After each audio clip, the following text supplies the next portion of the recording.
ಉಧೋ ಉಧೋ ಎಲ್ಲವ್ವ.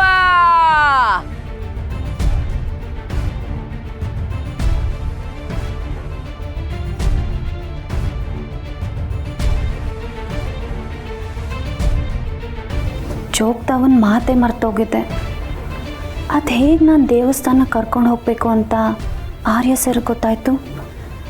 ನನ್ನ ಮನಸ್ಸಲ್ಲಿರೋದನ್ನು ನಾನೇ ಮರೆತರು ಅವ್ರು ನೆರವೇರಿಸ್ಕೊಟ್ರಲ್ಲ. Thank you so much sir. ಉಧೋ ಉಧೋ ಎಲ್ಲವ್ವ.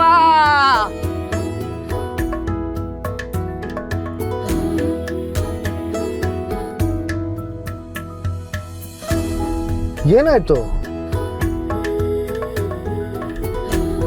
ಇಷ್ಟೆಲ್ಲ ಸುತ್ತಾಡ್ಕೊಂಡ್ ಬಂದ್ರು ಮುಖ ಸಪ್ಗೆ ಇದೆ, ಏನು ಅಂತ ತಿಳ್ಕೊಬೋದಾ?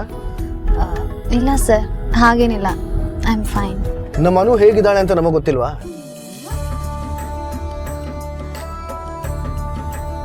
ಸರ್ ಏನಂದ್ರಿ? ನಮ್ಮ ಅನು ಹೇಗಿದ್ದಾಳೆ ಅಂತ ನಮಗೆ ಗೊತ್ತಿಲ್ವಾ ಅಂದೆ.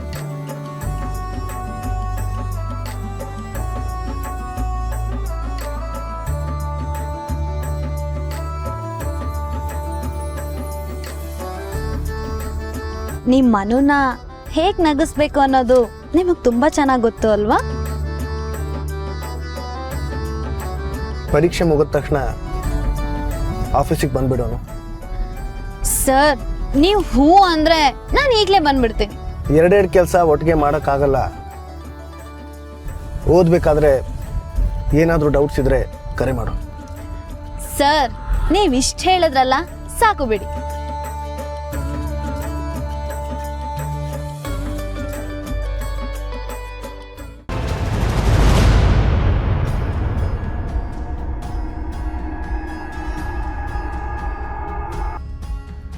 ದೋಸ್ತ್,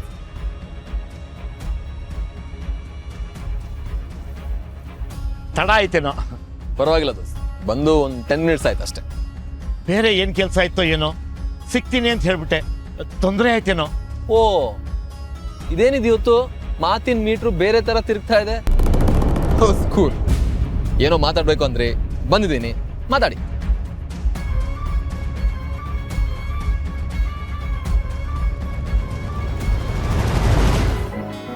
ಯಾಕೆ ದೋಸ್ತ್, ಎಲ್ಲಾದ್ರೂ ಕೂತ್ಕೋಬೇಕಾ? ಕೂತು ಮಾತಾಡ್ಬೇಕಾ? ಇಲ್ಲ ಇಲ್ಲ ಇಲ್ಲ, ಹಾಗೆಲ್ಲ ಏನಿಲ್ಲ. ಅದು ಅನುಗೆ ಪರೀಕ್ಷೆ ನಡೀತಾ ಇದೆ. ಗೊತ್ತು, ಇವತ್ತು ಮಾರ್ಕೆಟಿಂಗ್. ಆರ್ಯ ಸರೇ ಪಾಠ ಮಾಡಿದಾರೆ ಅಂದ್ರೆ ಚೆನ್ನಾಗಿ ಮಾಡಿರ್ತಾಳೆ. ನಿಂಗೆ ಹೇಗಪ್ಪ ಗೊತ್ತಾಯ್ತು? ಅನು ಹೇಳಿದ್ಲಾ? ದೋಸ್ತ್, ಪರೀಕ್ಷೆ ನಿಮಗ ಅನುಗ? ಯಾಕೆ ಇಷ್ಟೊಂದು ಟೆನ್ಷನ್ ಆಗಿದ್ದೀರಾ? ಗೆಳೆಯ, ನಮ್ಮ ಮಧ್ಯೆ ಗೊತ್ತಿಲ್ಲದೆ ಇರೋದೇನೂ ಇಲ್ಲ. ಹೋಗಪ್ಪ, ನಮ್ಮಿಬ್ಬರ ಮಧ್ಯೆ ಗೊತ್ತಿಲ್ಲದೆ ಇರೋದು ಇಲ್ಲ ಅಂತ ನನಗೆ ಗೊತ್ತು. ಆದ್ರೆ ಇವಾಗ ನೀವು ಹೇಳೋಕ್ ಬಂದಿರೋದು ನನಗೆ ಗೊತ್ತಿಲ್ವೇ? ನಾನೇನು ಸೈಕಾಟ್ರಿಸ್ಟಾ ನಿಮ್ಮ ಮನ್ಸಲ್ಲಿರೋದನ್ನ ತಿಳ್ಕೊಳ್ಳೋದಕ್ಕೆ? ಹಾಗಿದ್ರೆ ಎಷ್ಟೋ ಚೆನ್ನಾಗಿರೋದು. ಅಂದ್ರೆ ನಾನು ಹೇಳೋಕ್ಕೂ ಮೊದಲೇ ನಿನಗೆ ಅರ್ಥ ಆಗಿದ್ದಿದ್ರೆ ನನ್ನ ಕೆಲಸ ಸುಲಭ ಆಗ್ತಿತ್ತು. ಅಯ್ಯೋ, ಹೇಳೋಕ್ಕೂ ಸೋಂಬೇರಿನ ದೋಸ್ತ್. ಕಮಾನ್ ಶೂಟ್. ಬರ್ತಾ ನಿಮ್ಮ ಹತ್ರ ಮಾತಾಡಬೇಕು ಅಂದ್ಕೊಂಡೇ ಬಂದೆ, ಆದರೆ ಹೇಗೆ ಮಾತು ಶುರು ಮಾಡಬೇಕು ಅಂತಲೇ ಗೊತ್ತಾಗ್ತಾ ಇಲ್ಲ. ನಿಮ್ಮನೇಲಿ ಯಾರೂ ದೊಡ್ಡವರಿಲ್ವಾ? ಇದನ್ನ ಕೇಳಬೇಕು ಅಂತ ಬಂದ್ರ? ಸದ್ಯಕ್ಕೆ ನನ್ಗಿರೋದು ನೀವೊಬ್ಬರೇ. ಅದು ಬಿಟ್ರೆ ಒಬ್ರಿದ್ದಾರೆ, ಆದರೆ ಅದನ್ನು ನೀವು ಒಪ್ಕೋತಿರೋಲ್ಲೋ ನನಗೆ ಗೊತ್ತಿಲ್ಲ. ಈ ಊರಲ್ಲಿ ನನಗಿರೋ ದೊಡ್ಡವರು, ಗುರುಗಳು, ಮಾರ್ಗದರ್ಶಿ, ರೋಲ್ ಮಾಡೆಲ್ ಅಂದರೆ ಆರ್ಯ ಸರ್ ಒಬ್ರು. ಅದು ಬಿಟ್ಟು ಅಲ್ಲಲ್ಲಿ ದೂರದಲ್ಲಿ ರಿಲೇಟಿವ್ಸ್ ಇದ್ದಾರೆ. ದೋಸ್ತ್, ನೀವು ವಿಷಯ ಏನು ಅಂತ ಹೇಳಿ. ಕಡೆ ಪಕ್ಷ ವಿಷಯ ಏನು ಅಂತ ಗೊತ್ತಾದರೆ ಆ ವಿಷಯನ ಹ್ಯಾಂಡಲ್ ಮಾಡೋಷ್ಟು ನಾನು ದೊಡ್ಡವನೋ ಇಲ್ವೋ ಅಂತ ನಾನು ತಿಳ್ಕೊತೀನಿ.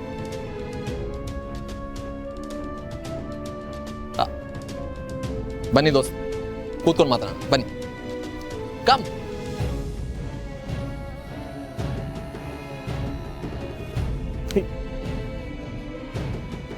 ಇನ್ನೇನಪ್ಪ ಇಲ್ಲೂ ಬಂದವನೇ?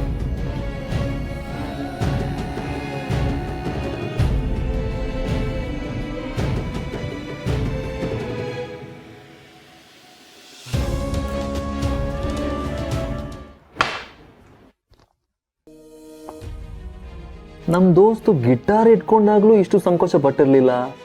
ಏನಾಗಿದೆ ಇವತ್ತು? ಕಮಾನ್ ದೋಸ್ತ್, ಅರ್ಧಂಬರ್ಧ ಹೇಳಿ ನಿಲ್ಲಿಸ್ಬಾರ್ದು. ಏನು ಅಂತ ಹೇಳಿ. ಅದು ಗೆಳೆಯ, ಅನುಗೆ ಇನ್ನೇನು ಎಕ್ಸಾಮ್ ಎಲ್ಲ ಮುಗ್ದೋಗುತ್ತೆ. ಅದು ಮುಗಿದ್ಮೇಲೆ ಡಿಗ್ರಿ ಅಂತ ಒಂದು ಸಿಗುತ್ತೆ. ಈಗಾಗಲೇ ಆರ್ಯ ಸರ್ ಆಫೀಸಲ್ಲಿ ಕೆಲಸ ಮಾಡ್ತಾ ಇದ್ದಾಳೆ. ಬೇಡ ಅಂದರೆ ಬೇರೆ ಕಡೆ ಕೆಲಸನೂ ಹುಡುಕ್ಬೋದು. ಹೆಣ್ಮಕ್ಳು ಹೆತ್ತವ್ರಿಗೆ ಮಗಳು ಬೆಳೆದು ವಿದ್ಯಾಭ್ಯಾಸ ಎಲ್ಲ ಮುಗೀತು ಅಂದಮೇಲೆ ಇನ್ಯಾವ ಚಿಂತೆ ಇರುತ್ತೆ ಹೇಳು?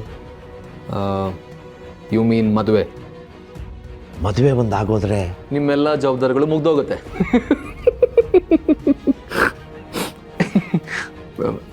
ಸಾರಿ, ಟಿಪಿಕಲ್ ಸಿನಿಮಾ ಅಪ್ಪ ಆಗೋದ್ರಲ್ಲ, ಅದಕ್ಕೆ ನಗ್ತೆ. ಸಾರಿ. ಪರವಾಗಿಲ್ಲಪ್ಪ. ನನಗೆ ಅರ್ಥ ಆಗತ್ತೆ ದೋಸ್ತ್. ಹೆಣ್ಮಕ್ಳು ಮನೇಲಿದ್ರೆ ತಂದೆ ತಾಯಿ ಯೋಚನೆ ಹೇಗಿರುತ್ತೆ ಅಂತ. ಬಟ್ ಅದನ್ನು ತಂದೆ ತಾಯಿ ಜೊತೆ ಇದ್ದು ನೋಡೋ ಅದೃಷ್ಟ ನನಗಿರಲಿಲ್ಲ. ನಂದು ಏಕಾಂಗಿ ಜೀವನ, ಗಿಟಾರೇ ನನ್ನ ಸಂಗಾತಿ.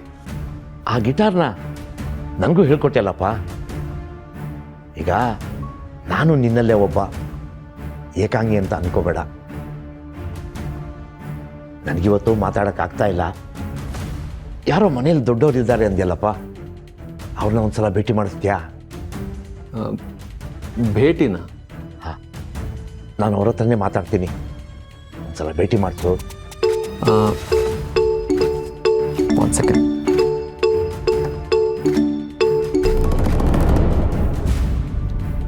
ಹಲೋ ಮಾಮ. ಹಾಂ, ಈಗಲೇ ಬರ್ತೀನಿ ದೋಸ್ತ್. ಸಾರಿ, ಮಾಮನ ಫೋನು, ನಾನು ಈಗಲೇ ಹೊರಡಬೇಕು. ನಿಮ್ಮ ಮಾಮನ್ನ ಒಂದ್ಸಲ ನನಗೆ ಭೇಟಿ ಮಾಡಿಸ್ತೀಯಾ? ಹಾಂ, ಅವ್ರ ಹತ್ರ ಮಾತಾಡಿ ನಾನು ನಿಮ್ಗೆ ಹೇಳ್ತೀನಿ. ಓಕೆನಾ? ಸಾರಿ.